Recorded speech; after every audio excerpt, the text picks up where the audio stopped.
আপনাদের সবাইকে শুভেচ্ছা। আজকে একটা বিশেষ কারণে এখানে আসা হয়েছে। আপনারা এসছেন, আমি এসছি। সত্যিকার অর্থে আমাদের ইতিহাসে যেই পরিবর্তনগুলি হয়েছে তার মধ্যে জুলাইয়ের মতন শক্তিশালী একটা আন্দোলন হয়েছে, এটা আমাদের ভুলে যাওয়ার কোনো সুযোগ নেই। এবং আমি মনে করি এটা সারা পৃথিবীর জন্য একটা উদাহরণ।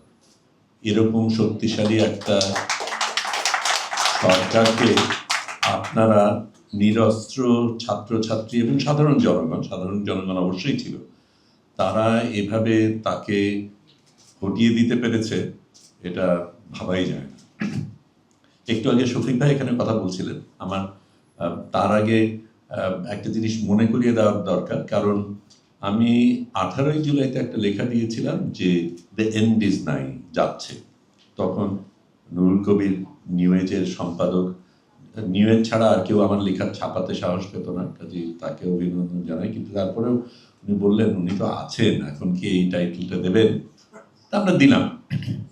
কিন্তু ঘটনাটা হলো, তারপরে যখন ইন্টারনেট বন্ধ হয়ে গেল তখন এগুলি বের করবো কি করে, কারণ আমাদের দায়িত্ব ছিল দেশে, তাও কেউ কেউ কোনো না কোনোভাবে আপনারা একজন আরেকজনকে সহায়তা করে জিনিস ছাপানোর একটা ব্যবস্থা করছিলেন, অন্তত লোকে যাতে দেখতে পারে সেটার ব্যবস্থা করছিলেন। কিন্তু যখন ইন্টারনেট বন্ধ হয়ে গেল তখন তো সেটারও সুযোগ ছিল না।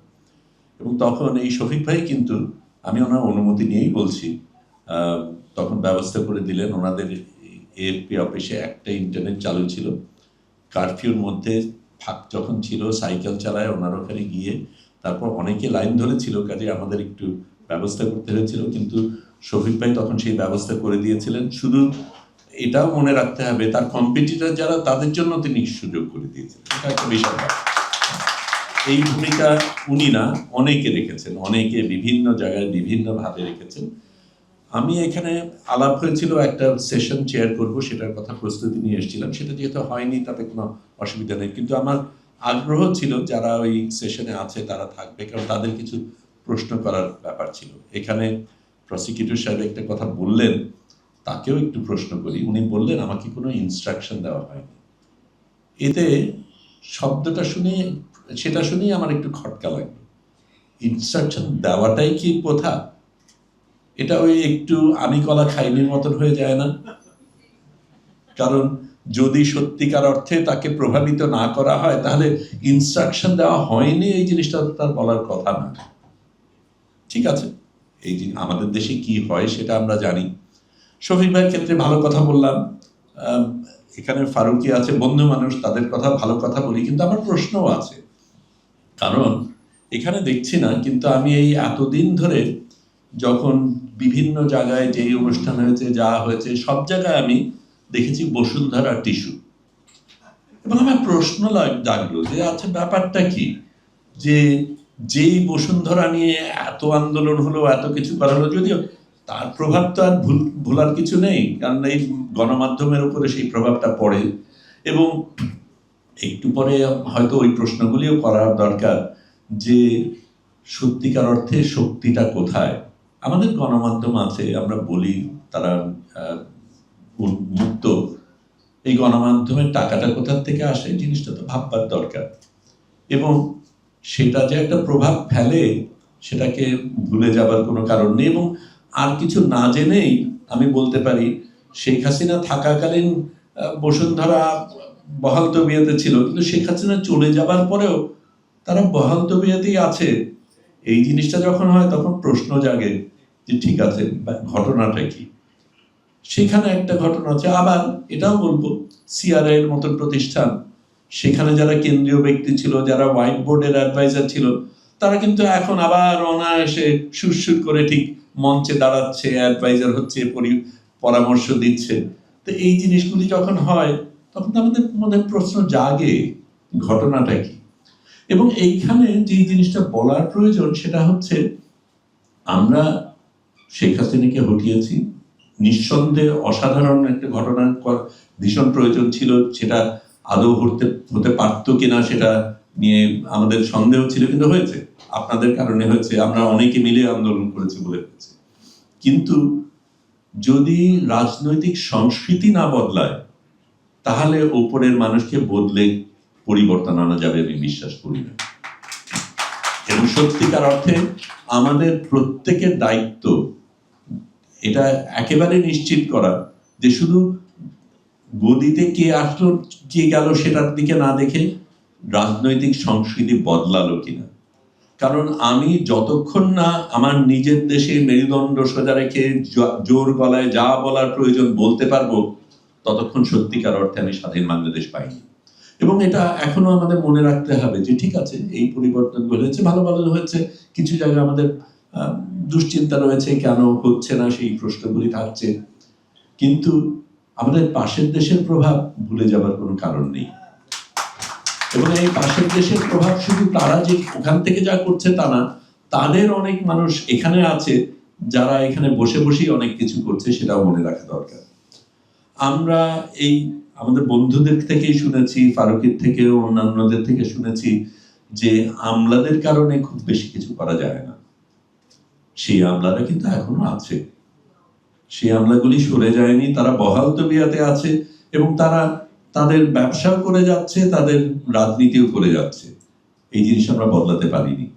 এবং সত্যিকার অর্থে আমরা জনগণ যখন না একেবারে একটা দৃঢ় অবস্থান রেখে বলতে পারবো যে কেউ, শফিক ভাই শক্তিশালী কথা বললেন যে কেউ পার পাবে না, কিন্তু পার তো পাচ্ছে, পার তো পেয়েছে, পার তো পাচ্ছে, নিরন্তর মানে পার পেয়ে যাচ্ছে। এই জিনিস অস্বীকার করার উপায় নেই। এবং পার পেয়ে যাচ্ছে কারণ আপনার আমার সেই গলাটা নেই, আমরা বলতে পারছি না বা মনে করছি বলতে পারছি না। এটা সত্য যে শেখ হাসিনা প্রচন্ড নিপীড়ন করেছেন, কিন্তু নিপীড়ন করে পার পায় অনেক মানুষের নীরবতার কারণে, এবং সেই জিনিসটা ভুললে চলবে না। এবং সেই নীরবতার মধ্যে আমাদের আশেপাশের অনেক মানুষও রয়েছে, এবং সেই জিনিসটা আমরা যদি সারাক্ষণ মনে না করিয়ে দেই, এবং আজকে যেই মানুষকে আপনি মঞ্চে ডাকছেন, যেই মানুষ সুন্দর বক্তৃতা দিচ্ছে, সেই মানুষটা আসলে কি করেছে, তার নীতিটা কোথায়, কার জোরে সেই মঞ্চে আসতে পারছে, কার সহায়তা আসতে পারছে, কার ব্যাংক ব্যালেন্সের কারণে এই মানুষগুলির শক্তি, এই মানুষগুলির খুঁটি, সেটা আমাদের প্রশ্ন করতেই হবে।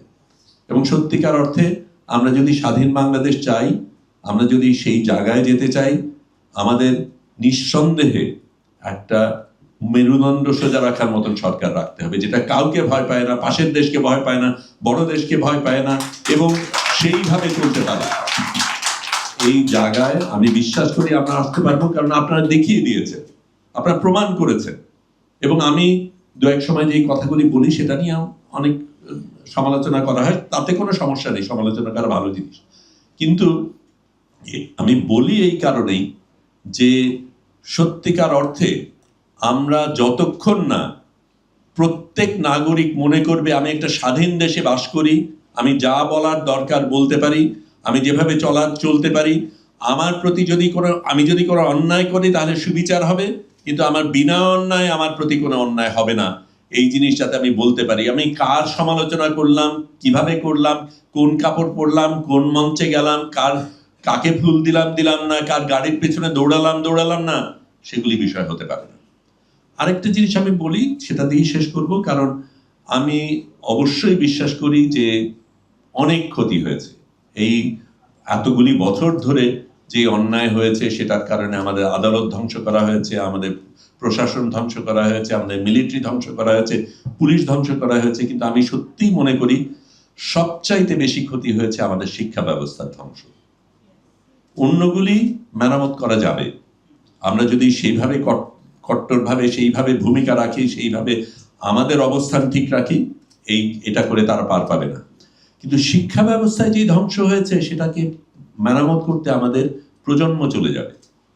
এবং যেই জায়গায় সত্যিকার অর্থে মেধা কোনো ব্যাপারই না, কোটার ব্যাপারটা ছিল কি, মেধার জন্য তো লড়াই ছিল, এবং সেই মেধাই তো শিক্ষা ব্যবস্থার মধ্যে চলে গেছে। কারণ এখন দলীয় আনুগত্য ছাড়া আর কোনো প্রয়োজন থাকে না উপরে ওঠা।